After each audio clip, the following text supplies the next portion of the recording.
तो target with SDM आप सभी का स्वागत है। अब बहुत कम समय बचा है बीपीएससी के एग्ज़ाम का, तो इसलिए लगे रहिए और बहुत ही अत्यधिक मेहनत कीजिए, क्योंकि अंत समय में ही जो आप मेहनत कीजिएगा यह मेहनत आपको एग्जामिनेशन हॉल में काम देगा। और एग्जामिनेशन हॉल में आपको बीपीएससी जो है 5 ऑप्शन देता है, यह आप सभी को पता ही ऑलरेडी, यह पता है यह। तो ऐसा नहीं कि एग्जामिनेशन हॉल में आपको कोई एक आंसर मिल जाए किसी एक क्वेश्चन का तो आप क्लिक करके नेक्स्ट क्वेश्चन बढ़ जाइए, तो ये नहीं, आपको चारों ऑप्शन पढ़ना होगा। क्योंकि यदि आप एक ऑप्शन क्लिक करके आप निकल जाते हो तो आपका गलती होने की संभावना रहती है, क्योंकि वह ऑप्शन क्या दिए हुए हैं, इनमें से कोई यदि रहता तो ठीक है। लेकिन उसने क्या क्या चालाकी इसमें, उसने चालाकी क्या किया है कि उसने कि उपरोक्त में से एक से अधिक, मतलब कि आपको कम से कम 2 ऑप्शन तो आपको पढ़ना ही है, आपको मतलब क्या 4 ऑप्शन पढ़ना है आपको। 4 में से यदि 2 मिल रहा है तो आप ऑप्शन नंबर ई को क्लिक कर दीजिए आप, फिर तीसरा मिले चौथा मिले उसको कोई मतलब नहीं है आपको। लेकिन एक ऑप्शन पर क्लिक करने से आप नहीं बच सकते हैं। इस कारण से आपके पास समय रहेगा 2 घंटा। प्रत्येक क्वेश्चन को, प्रत्येक प्रश्न के चारों ऑप्शन को आप सही से पढ़ें और तब जाकर क्लिक करें। ऐसा नहीं कि पहली नज़र में पढ़ें और क्लिक करते चले गए, अपना टिक लगा चले गए क्वेश्चन पेपर में, तो इससे क्या होगा, आपको बाद में बहुत बड़ा पछतावा होगा। तो इसलिए पछताने का इस बार कोई जुगाड़ नहीं है, और पश्चाताप करने से अच्छा है कि जो एग्जामिनेशन हॉल में ही समय लेकर क्वेश्चन पेपर पढ़ें और अच्छे से बनाइए। और अब जो समय है, इस समय को आप अधिक से अधिक आप प्रयोग कीजिए आप। और एग्जामिनेशन हॉल में यह ध्यान रखिएगा, जो धैर्य और अपने अंदर विश्वास के साथ आप प्रश्न को देखिएगा। यह मत सोचिएगा कि प्रश्न पेपर मॉडरेट है या टफ है या इजी है, यह सब सोचने का कोई ज़रूरत नहीं आपको। आपको सिर्फ और सिर्फ क्वेश्चन को सॉल्व करना है आपको, और वह भी स्थिर मन से होकर। और ऑप्शन कम से कम 10 से 12 ऐसे प्रश्न रहते हैं बीपीएससी में जिसका आंसर ई होता है, मतलब कि ऑप्शन नंबर 5 होता है। तो इसमें आपको ध्यान देना है, जो प्रत्येक क्वेश्चन में 2 से 3 ऑप्शन आपको अच्छा से पढ़ना है। जैसे मान लीजिए पूछ लिया, वो मान लीजिए कोई ऐसा नदी का नाम पूछ लिया वो जो निम्नलिखित राज्यों में बहती है, तो नदी तो ऐसा नहीं कि बस एक ही रास्ते पर बहेगी वो, या कोई अभ्यारण्य है या कोई योजना है, तो इसे तो यह नहीं कि कोई एक ही राज्य लाभान्वित होगा। तो इस कारण से आपको ऑप्शन 2-3 ऑप्शन आपको पढ़ना होगा। यदि 2 भी ऑप्शन मिल गया तो आप ऑप्शन नंबर ई को क्लिक करके आप निकल सकते हैं आप, लेकिन एक ऑप्शन से क्लिक करके आप नहीं बच सकते हैं आप। इस कारण से बीपीएससी यह चालाकी किया है, तो आपको भी चालाक होने की ज़रूरत है, और आप एग्जामिनेशन हॉल में अपनी चालाकी का प्रदर्शन कीजिएगा। तो चलिए, आज जो प्रश्न लेकर हम आए हैं, प्रश्नों की संख्या कुल 15 है और अत्यंत महत्वपूर्ण है। जहाँ तक मेरा उम्मीद है, इस 15 प्रश्न में से 1 से 2 प्रश्न आपको आपके एग्जामिनेशन हॉल में क्वेश्चन पेपर पर देखने को मिलेगा। इस कारण से इसको अच्छे से देखिए और समझिए। चलिए देखते हैं पहला प्रश्न क्या है। पहला प्रश्न है, गुप्त सम्राट जिसने हुनों को पराजित किया था। Option A Samudragupta, B Chandragupta द्वितीय, सी स्कंदगुप्त और डी रामगुप्त। तो गुप्त सम्राट जिसने हुनों को पराजित किया था, right answer option number C Skandagupta. Skandagupta जो है यह गुप्त सम्राट है जिसने हुनों को परास्त किया था। तो थोड़ा सा हम लोग गुप्त वंश के बारे में देख लेते हैं थोड़ा सा। गुप्त साम्राज्य का उदय जो है यह 3वीं शताब्दी के अंत में प्रयाग के निकट कौशाम्बी में हुआ था। कहाँ हुआ था? तो प्रयाग के निकट कौशाम्बी में गुप्त साम्राज्य या गुप्त वंश का उदय हुआ था। गुप्त वंश का संस्थापक किसे माना जाता है? तो गुप्त वंश का संस्थापक जो है वह श्रीगुप्त को माना जाता है। श्रीगुप्त का उत्तराधिकारी कौन हुआ? तो श्रीगुप्त का उत्तराधिकारी घटोत्कच हुआ। यहाँ सीधा प्रश्न पूछा जाता है कि श्रीगुप्त का उत्तराधिकारी निम्नलिखित में कौन है, या घटोत्कच किसका उत्तराधिकारी था? तो घटोत्कच जो था वह श्रीगुप्त का उत्तराधिकारी था। गुप्त वंश आप यहाँ यह भी याद रखेंगे। गुप्त वंश का प्रथम महान सम्राट जो था, गुप्त वंश का प्रथम महान सम्राट था वह कौन था? तो वह चंद्रगुप्त प्रथम था, जिसका जो कार्यकाल है, मतलब या जो आप बता सकते हैं, चंद्रगुप्त प्रथम जो है वह 320 ईस्वी में कब गद्दी बैठा? तो 320 ईस्वी में, ईसा पूर्व में नहीं, 320 ईस्वी में चंद्रगुप्त प्रथम जो है वह गद्दी पर बैठा, और इसने राजकुमारी कुमार देवी से विवाह किया। और महाराजाधिराज, गुप्त वंश का कौन सा शासक पहली बार? तो महाराजाधिराज की उपाधि चंद्रगुप्त प्रथम के द्वारा दिया गया। कौन सा? चंद्रगुप्त प्रथम के द्वारा महाराजाधिराज की उपाधि धारण की गई। आप यहाँ से यह भी याद रखेंगे। और गुप्त वंश सबसे मोस्ट प्रश्न यह पूछता है कि गुप्त संवत की शुरुआत किसके द्वारा किया गया? तो गुप्त संवत की शुरुआत जो है वह चंद्रगुप्त प्रथम के द्वारा किया गया। आप यहाँ से यह भी याद, कब किया गया?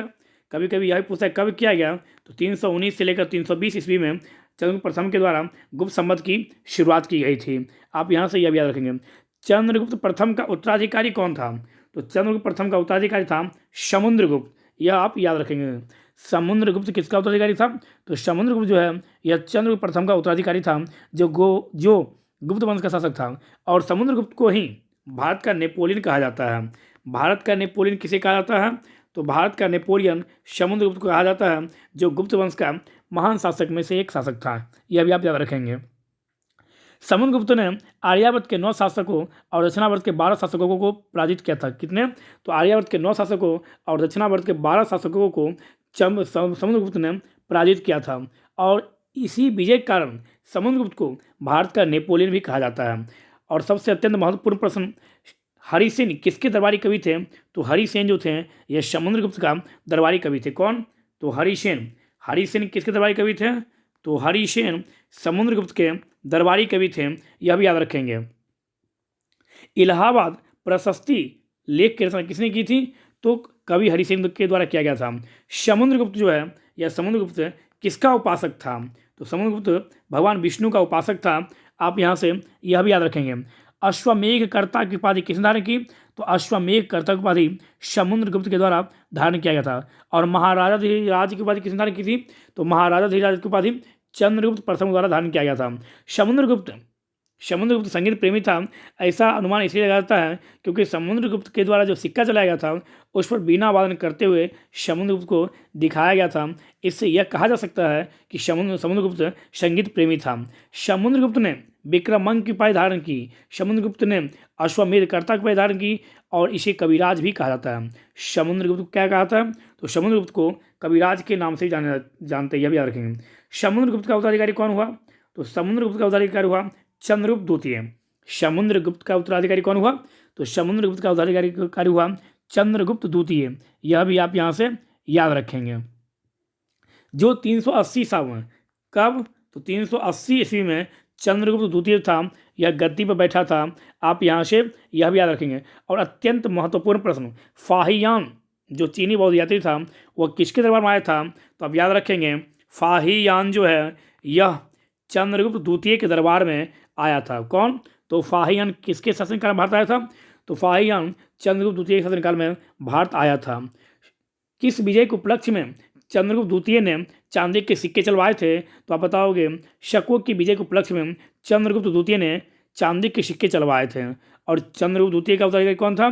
तो चंद्रगुप्त द्वितीय का उत्तराधिकारी था कुमारगुप्त। और कुमारगुप्त से आप यहाँ से एक प्रश्न याद रखेगा, नालंदा विश्वविद्यालय की स्थापना किसने की थी?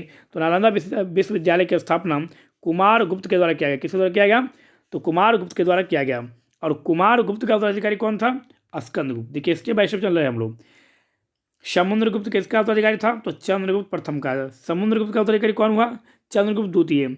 चंद्रगुप्त द्वितीय का उत्तराधिकारी कौन हुआ? कुमारगुप्त। और कुमारगुप्त का उत्तराधिकारी कौन हुआ? तो स्कंदगुप्त। स्कंदगुप्त ने गिरनार पर्वत पर स्थित सुदर्शन झील का पुनरुद्धार करवाया। सुदर्शन झील का पुनरुद्धार किसने करवाया? तो स्कंदगुप्त के द्वारा करवाया गया। यह भी याद रखेंगे। 455 से 467 आप याद रखेंगे स्कंदगुप्त से। स्कंदगुप्त ने पर्णदत्त को सौराष्ट्र का गवर्नर नियुक्त किया। स्कंदगुप्त ने सौराष्ट्र का गवर्नर किसे नियुक्त किया था? तो स्कंदगुप्त ने सौराष्ट्र का गवर्नर पर्णदत्त को नियुक्त किया था। यह भी याद रखेंगे। स्कंदगुप्त के शासनकाल में ही हुनों का आक्रमण शुरू हुआ था। यह भी आप यहाँ थोड़ा सा याद रखेंगे। और गुप्त काल में भू राजस्व की दर कभी पूछे आपसे तो 1/4 से लेकर 1/6 यह भू राजस्व की दर थी। किसमें? गुप्त वंश के समय में। यह भी आप याद रखेंगे। और गुप्त काल में ग्राम समूह की छोटी इकाई को क्या कहा जाता था? तो ग्राम समूह की छोटी इकाई को गुप्त काल में पेट कहा जाता था। क्या कहा था? पेट। और गुप्त काल में श्रेणी के प्रधान को ज्येष्ठक कहा जाता था। और गुप्त काल में सिंचाई के लिए रहट या घंटी यंत्र का प्रयोग किया जाता था। आप यहाँ से यह भी याद रखेंगे। और गुप्त काल में वेश्यावृत्ति करने वाली महिलाओं को गणिका कहा जाता था और वृद्ध वेश्याओं को कुटनी कहा जाता था। गुप्त काल से आप यह भी याद रखेंगे। चंद्रगुप्त द्वितीय के शासनकाल में संस्कृत भाषा के सबसे प्रसिद्ध विद्वान कालिदास थे। कौन? तो कालिदास। और चंद्रगुप्त द्वितीय के दरबार में रहने वाला आयुर्वेदाचार्य कौन थे? तो चंद्रगुप्त द्वितीय के दरबार में रहने वाला आयुर्वेदाचार्य थे धन्वंतरी। आप यहाँ से यह भी याद रखें। कौन थे? धन्वंतरी। यह भी आप यहाँ से याद रखेंगे। चंद्रगुप्त द्वितीय के दरबार में रहने वाले वरामिहिर, धन्वंतरी, ब्रह्मगुप्त भी थे। ब्रह्मगुप्त किसके दरबार में रहते थे? तो चंद्रगुप्त द्वितीय के दरबार में ब्रह्मगुप्त रहते थे। आप यहाँ से यह भी याद रखेंगे। और गुप्त काल में चांदी के सिक्के को क्या कहा जाता था? तो गुप्त काल में चांदी के सिक्के को रुपये का कहा जाता था। आप यहाँ से यह भी याद रखेंगे, क्या कहा जाता था? तो रुपये का कहा जाता था। गुप्त काल में निर्मित जो गुफा है वह भी आप याद रखेंगे। अजंता की गुफाएं जो है वह बौद्ध धर्म की महायान शाखा से संबंधित है। यह भी आप यहाँ से याद रखेंगे। चलते हैं नेक्स्ट प्रश्न की ओर। तो हम लोगों ने गुप्त वंश से कुछ प्रमुख बातों को समझने का प्रयास किए। अब चलते हैं नेक्स्ट प्रश्न की। नेक्स्ट प्रश्न है, अजातशत्रु के वंश का क्या नाम है? तो अजातशत्रु के वंश का नाम है हर्यक वंश। क्या नाम है? तो हर्यक वंश। यह भी आप यहाँ से याद रखेंगे, अजातशत्रु से।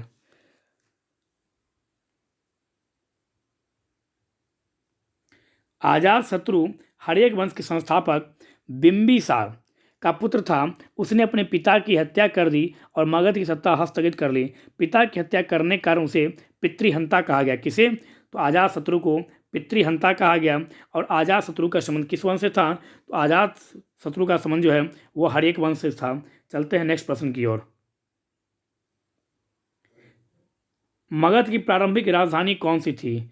मगध की प्रारंभिक राजधानी राजगृह थी। कौन सी थी? तो मगध की प्रारंभिक राजधानी राजगृह थी। नेक्स्ट, तृतीय बौद्ध संगीति कौन सा? तो तृतीय बौद्ध संगीति किस स्थान पर बुलाया गया? तो आप बता सकते हैं, तृतीय बौद्ध संगीति जो है वह पाटलिपुत्र में हुआ था। कहाँ हुआ था? तो तृतीय बौद्ध संगीति पाटलिपुत्र में हुआ था। आप यहाँ से यह भी बता सकते हैं।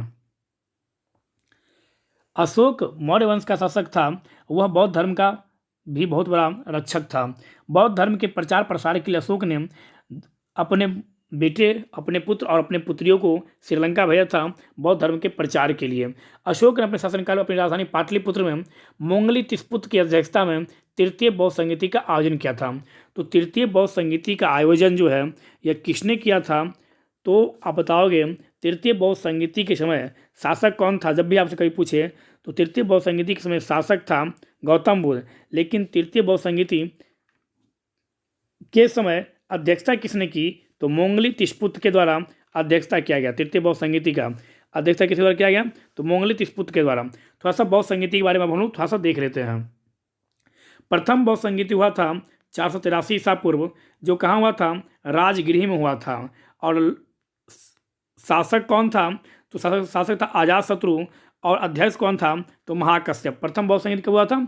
483 ईसा पूर्व। कहाँ हुआ था? राजगृह में हुआ था। और अध्यक्ष कौन था? तो महाकश्यप।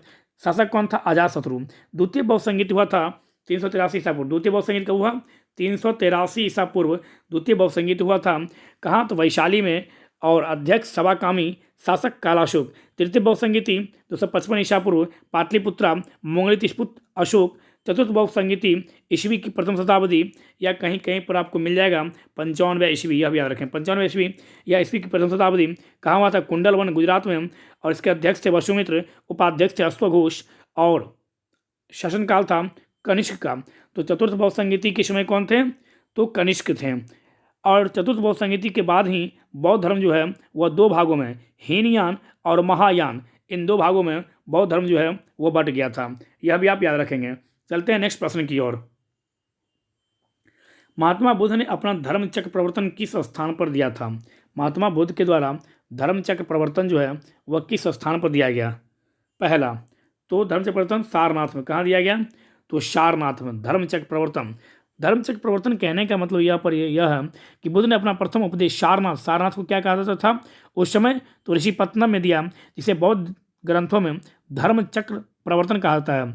बुद्ध ने अपना उपदेश किस भाषा में दिया? तो बुद्ध ने अपना उपदेश जनसाधारण की भाषा पाली भाषा में दिया था। यह भी याद रखेंगे। बुद्ध ने अपना प्रथम उपदेश कहाँ दिया था? तो सारनाथ में, मतलब क्या ऋषिपत्तनम में, जिसे बौद्ध धर्म में धर्म चक्र प्रवर्तन कहा जाता है। लेकिन बुद्ध ने अपना सर्वाधिक उपदेश कहाँ दिया था? तो बुद्ध ने अपना सर्वाधिक उपदेश कौशल देश की राजधानी श्रावस्ती में दिया था। यह भी याद रखेंगे। और बौद्ध धर्म के प्रमुख अनुयायी शासक कौन थे? तो बिंबिसार, प्रसेनजीत और उदयन। कौन थे? तो बिंबिसार,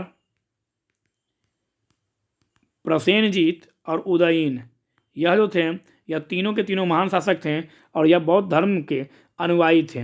यह भी आप यहाँ से याद रखेंगे।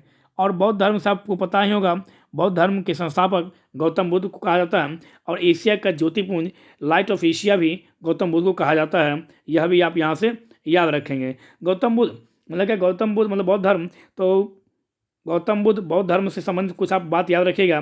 जन्म से संबंधित है कमल एवं सांड, मतलब क्या जब जन्म लिए तो कमल, और जब युवा अवस्था में यौवनावस्था में आए तो बौद्ध धर्म में किसका प्रतीक है, तो सांड का। और गृह त्याग किए थे, उसका प्रतीक है घोड़ा। ज्ञान प्राप्ति का प्रतीक है पीपल का वृक्ष। निर्वाण का प्रतीक है पदचिन्ह, और मृत्यु का प्रतीक है स्तूप बौद्ध धर्म में। यह भी आप याद रखेंगे। गौतम बुद्ध। नेक्स्ट, महात्मा बुद्ध का महापरिनिर्वाण कहाँ हुआ था? तो महात्मा बुद्ध का महापरिनिर्वाण यहाँ पूछा जा रहा है। तो बुद्ध की मृत्यु 80 वर्ष की अवस्था में 480 ईसा पूर्व में कुशीनारा देवरिया उत्तर प्रदेश में चून द्वारा अर्पित भोजन करने के बाद हो गई, जिसे बौद्ध धर्म में महापरिनिर्वाण कहता है। महापरिनिर्वाण कहाँ हुआ? तो कुशीनारा में। यह भी आप याद, कब हुआ था? तो 483 ईसा पूर्व। चुंद के द्वारा मांस खिला दिया गया उन्हें, और वो मांस को खा लिए। उन्हें पता था कि जो यह खाना से हमें हानि होगी, उनके शिष्यों को भी जाएगा, लेकिन उन्होंने सबको मना किया और खुद वह खाना खाया। इसके बाद वह उनको पीड़ा हुआ और उसके बाद उनका निधन हो गया। गौतम बुद्ध कहाँ महापरिनिर्वाण कहाँ प्राप्त हुई? तो कुशीनारा में गौतम बुद्ध को महापरिनिर्वाण प्राप्त हुआ। महापरिनिर्वाण का मतलब क्या? मृत्यु हो गई उनकी। यह आप याद रखेंगे। नेक्स्ट, महावीर स्वामी का जन्म कहाँ हुआ था? किनका जन्म? तो महावीर स्वामी का जन्म जो है 540 ईसा पूर्व कुंडग्राम वैशाली में हुआ था। कहाँ हुआ था? 540 ईसा पूर्व कुंडग्राम वैशाली में हुआ था। कुंडग्राम। महावीर स्वामी का जन्म कहाँ हुआ था? कुंडग्राम। कब हुआ था? 540 ईसा पूर्व। इनके पिता सिद्धार्थ जो थे वह गायत्री कुल के सरदार थे, और माता त्रिशला लक्ष्मी राजा चेटक की बहन थी। महावीर की माता क्या नाम था? तो त्रिशला। वह किसकी बहन थी? तो लक्ष्मी राजा चेटक की बहन थी। महावीर की पत्नी का नाम क्या था? कभी पूछता है एग्जाम में। तो महावीर की पत्नी का नाम था यशोधा। बुद्ध की पत्नी का नाम था यशोधरा, और नरेंद्र मोदी की पत्नी का नाम है यशोधाबेन पटेल। तीनों का तीनों त्यागी और तीनों का तीनों महान व्यक्ति बन गए, आप यहाँ से यह भी कह सकते हैं। और महावीर की पुत्री का नाम क्या था? तो महावीर की पुत्री का नाम था अनुजा प्रियदर्शनी, जो जैन धर्म के इनके दामाद अनुजा प्रियदर्शनी के पति जामिल जो है वह जैन धर्म के पहले अनुयायी बने थे। महावीर के वह पहले अनुयायी बने थे। यह भी आप यहाँ से याद रखेंगे। 12 वर्ष की कठिन तपस्या के बाद महावीर को जिब्रिक के समीप ऋजुपालिका नदी के तट पर साल वृक्ष के नीचे तपस्या करते हुए संपूर्ण ज्ञान की प्राप्ति हुई, और इसी समय से महावीर जीन मतलब विजेता, अहत मतलब पूज्य, और निर्ग्रंथ मतलब बंधनहीन कहलाए। महावीर के अनुयायियों को मूलतः क्या कहा जाता था? तो महावीर के अनुयायियों को मूलतः निग्रंथ कहा जाता था। यह भी याद रखेंगे। और महावीर के प्रथम अनुयायी कौन बने? तो महावीर के प्रथम अनुयायी उनके दामाद प्रियदर्शनी के पति जामिल बने थे। प्रथम जैन भिक्षुणी नरेश दधिवाहन की पुत्री चंपा थी, और आर्य सुधर्मा अकेला ऐसा गंधर्व था जो महावीर की मृत्यु के बाद भी जीवित रहा। तो जैन धर्म सब याद रखेंगे। जैन धर्म संस्थापक एवं प्रथम तीर्थंकर किसे कहा जाता है? तो जैन धर्म संस्थापक एवं प्रथम तीर्थंकर ऋषभ देव को कहा जाता है। किसे कहा जाता है? तो ऋषभ देव कहा जाता है। आप यहाँ से यह भी याद रखें, किसे कहा जाता है? तो ऋषभ देव को कहा जाता है जैन धर्म का प्रथम संस्थापक। ऋषभ देव का प्रतीक चिन्ह क्या है? सांड। और महावीर का प्रतीक चिन्ह क्या है? सिंह। पार्श्वनाथ जो 23वें तीर्थंकर थे, जो बहुत पूछता एग्जाम में, तो पार्श्वनाथ का प्रतीक चिन्ह क्या था? सर्प। और ऋषभ देव का प्रतीक चिन्ह सांड। आप यहाँ से यह भी याद रखेंगे। स्थूलभद्र के शिष्य श्वेतांबर कहलाए, और भद्रवाहु के शिष्य जो है वह दिगंबर कहलाए। जैन धर्म से आप याद रखेंगे थोड़ा सा। प्रथम जैन संगीति हुई थी 300 ईसा पूर्व में। कहाँ हुआ था? पाटलिपुत्र में। अध्यक्ष कौन था? स्थूलभद्र। द्वितीय जैन संगीति कब हुई थी? 6वीं शताब्दी में। कहाँ हुआ था? वल्लभी गुजरात में। और अध्यक्ष कौन था?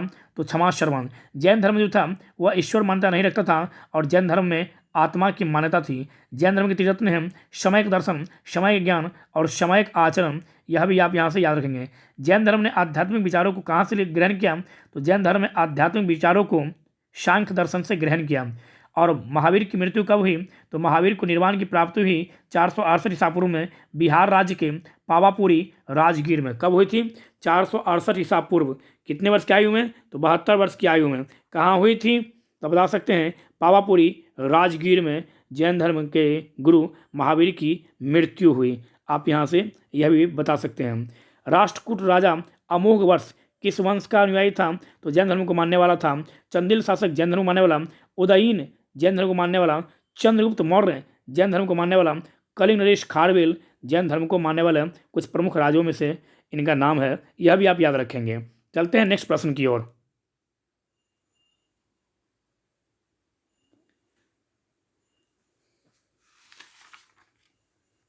नेक्स्ट प्रश्न है, निम्नलिखित में कौन एक हड़प्पा का बंदरगाह है? तो हड़प्पा का बंदरगाह कौन सा है? लोथल। यह तो आप याद ही रखेंगे। और लोथल से जब पूछे तो लोथल गुजरात में है। किस नदी के तट पर है? तो लोथल भोगवा नदी के तट पर स्थित है। यह भी आप याद रखेंगे। नेक्स्ट, कलहन की पुस्तक का क्या नाम है? तो राजा तरंगिनी पुस्तक लेखक कौन है? कलहन। इंडिका पुस्तक लेखक कौन है? मेगास्थनीज। मेगास्थनीज। अर्थशास्त्र के लेखक कौन है? तो चाणक्य। अर्थशास्त्र के लेखक कौन है? चाणक्य। यह भी आप यहाँ से याद रखेंगे। किस अभिलेख में रुद्रदामन प्रथम की विभिन्न उपलब्धियां प्राप्त है? किस अभिलेख में रुद्रदामन प्रथम की विभिन्न उपलब्धियां वर्णित हैं? तो जूनागढ़ अभिलेख में। किस अभिलेख में? तो जूनागढ़ अभिलेख में रुद्रदामन के जो प्रमुख उपलब्धियां हैं उसका व्याख्या किया गया है। नेक्स्ट क्वेश्चन की ओर चलते हैं हम लोग। गुलाम वंश का प्रथम शासक कौन था? गुलाम वंश का प्रथम शासक कौन था? तो right answer option number A right answer. गुलाम वंश का प्रथम शासक था कुतुबुद्दीन ऐबक। कौन था? तो कुतुबुद्दीन ऐबक जो है वह गुलाम वंश का प्रथम शासक था। 1206 से 1290 तक, सबसे पहली बात तो यह याद रखिएगा, 1206 से 1290 तक गुलाम वंश शासन किया। तो यहाँ पर यह याद रखिएगा किस तरह से कौन सा वंश आया, दिल्ली डायनेस्टी में पूछता है। सबसे पहला आया कौन सा वंश? गुलाम वंश। उसके बाद खिलजी वंश, तुगलक वंश, सैयद वंश और लोदी वंश। कभी कभी यह क्रम पूछता है तो यह क्रम आप याद रखेंगे। गुलाम वंश, खिलजी वंश, तुगलक वंश, सैयद वंश और लोदी वंश, यह दिल्ली डायनेस्टी के प्रमुख वंश का यह क्रम हुआ। तो 1206 से लेकर 1290 तक दिल्ली सल्तनत के सुल्तान गुलाम वंश के सुल्तानों के नाम से विख्यात हुए। यह भी याद, कब से कब तक?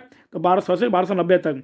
जिसका संस्थापक कौन था? गुलाम वंश संस्थापक तो कुतुबुद्दीन ऐबक जो गुलाम वंश के संस्थापक था। और यह प्रारंभिक तुर्क सुल्तान या दिल्ली के ममलूक सुल्तान कहना भी इन्हें उचित होगा। भारत में गुलाम वंश का प्रथम शासक कुतुबुद्दीन ऐबक हुआ, जिसका कार्यकाल कब से कब तक रहा? तो कुतुबुद्दीन ऐबक जो है शासन किया था 1206 से लेकर 1210 तक कुतुबुद्दीन ऐबक गद्दी पर बैठा था।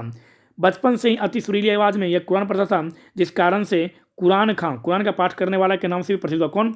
कुतुबुद्दीन ऐबक को। और किस नाम से जाना जाता है? तो कुतुबुद्दीन ऐबक को कुरान खान के नाम से भी जाना जाता है। यह भी याद रखेंगे। ऐबक की राजधानी कहाँ थी? कुतुबुद्दीन ऐबक की राजधानी कहाँ थी? तो लाहौर थी। ऐबक ने कभी भी सुल्तान उपाधि धारण नहीं की थी।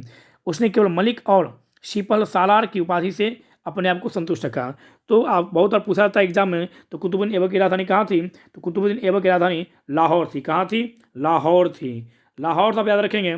लाहौर किस नदी के तट पर स्थित है? तो लाहौर जो है वह रावी नदी के तट पर वह स्थित है। और कांग्रेस का 1929 अधिवेशन लाहौर में हुआ था, जिसमें पहली बार पूर्ण स्वराज की मांग पंडित जवाहरलाल नेहरू के द्वारा किया गया। यह भी आप यहाँ से याद रखेंगे।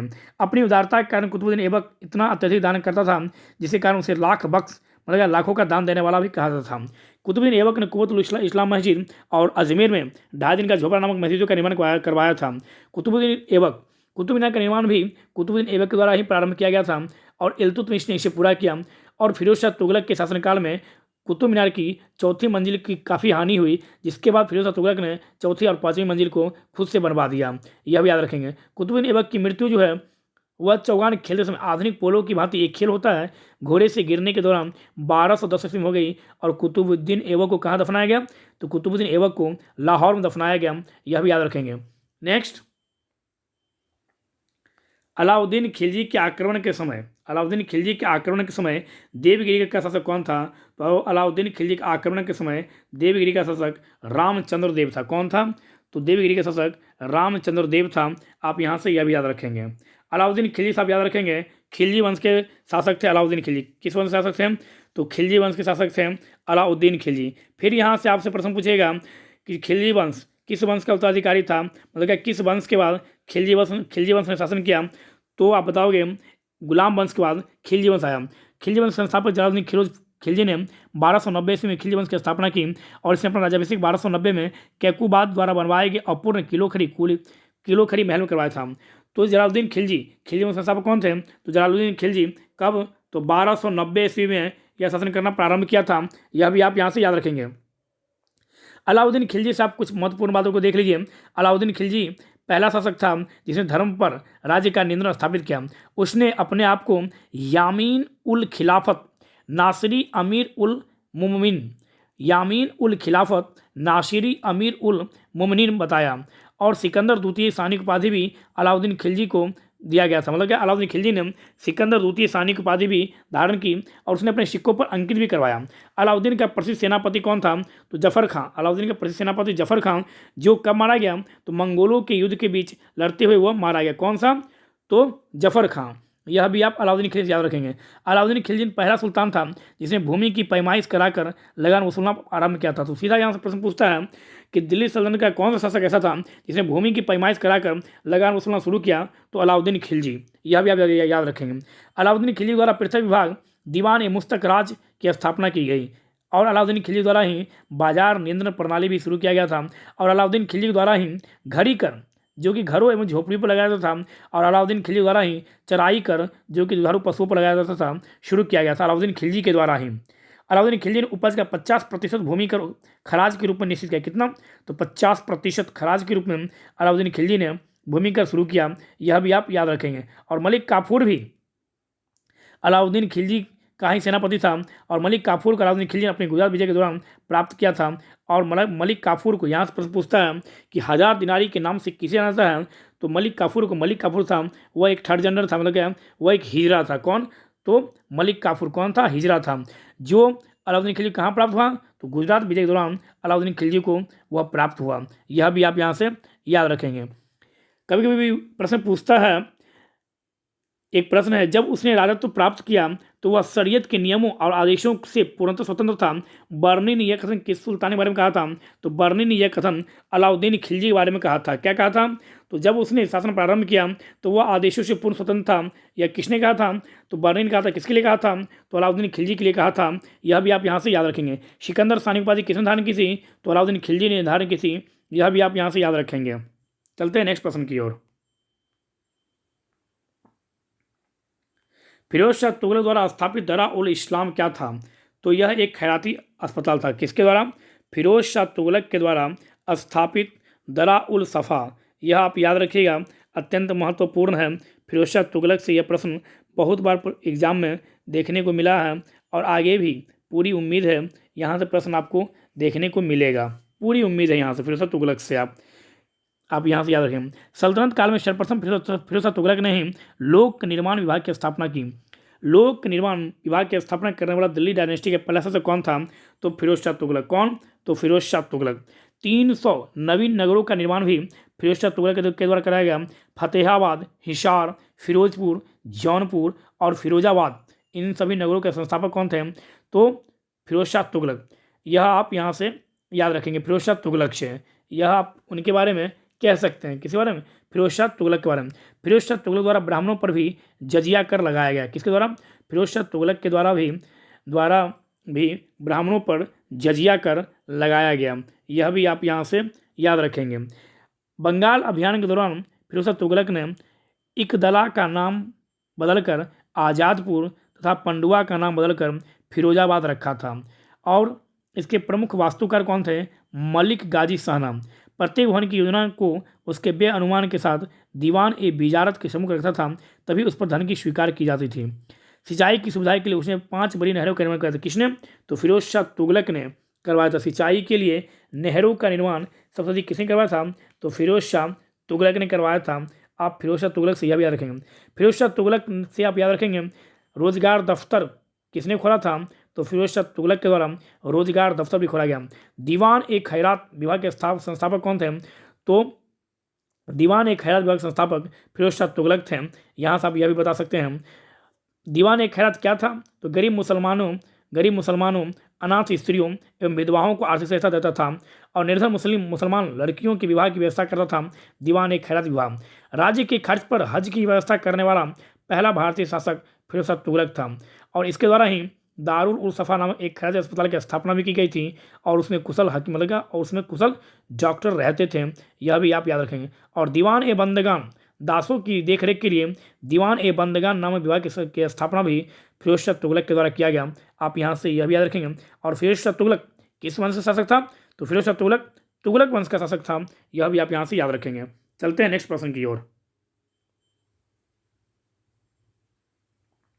निम्नलिखित में से किस मुस्लिम शासक ने तीर्थ यात्रा कर समाप्त कर दिया?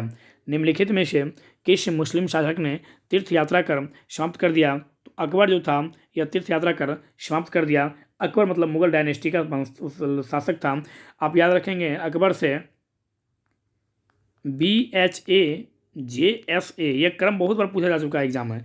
मतलब क्या? मुगल डायनेस्टी, बाबर को उधर गई, हुमायूं के बाद अकबर, अकबर के बाद जहांगीर, जहांगीर के बाद शाहजहां और शाहजहां बाद औरंगजेब। BHAJSA ऐसे आप यह याद रखिएगा, क्योंकि यह क्रम बहुत बार पूछा जा चुका है कि हुमायूं का उत्तराधिकारी कौन हुआ, अकबर का उत्तराधिकारी कौन हुआ, जहांगीर का उत्तराधिकारी कौन हुआ। तो यहाँ से आप याद रखेंगे BHAJSA। नेक्स्ट, अस्थाई बंदोबस्त किसके साथ किया गया? अस्थाई बंदोबस्त जमींदारों के साथ किया गया, यह भी याद रखेंगे। 1793 ईस्वी। और अस्थाई बंदोबस्त के कौन थे? तो लॉर्ड कॉर्नवालिस। और ब्रिटिश भारत के कुल कितने प्रतिशत भूमि पर था अस्थाई बंदोबस्त? तो यह ब्रिटिश भारत के, पूरा भारत पर नहीं था यह लागू, ब्रिटिश भारत के 19% भूमि पर यह लागू था। इसमें था क्या? 10/11 भाग अंग्रेज को देना था और 1/10 भाग खुद के पास रखना। मतलब क्या? 100 रुपया में 90 रुपया अंग्रेज को जमा करना होता था और 10 रुपया किसान अपने पास रखते थे। तो अस्थाई बंदोबस्त, परमानेंट सेटलमेंट एक्ट, इसी को कहा जाता है। अस्थाई बंदोबस्त को परमानेंट सेटलमेंट एक्ट भी कहा जाता है। दूरवासी बंदोबस्त भी इसी को कहा जाता है। अस्थाई बंदोबस्त को ही कहा जाता है दूरवासी बंदोबस्त भी। तो किसके साथ किया गया? जमींदारों के साथ। कुल कितने भूमि पर? तो ब्रिटिश भारत के कुल 19% भूमि पर अस्थाई बंदोबस्त किया गया था।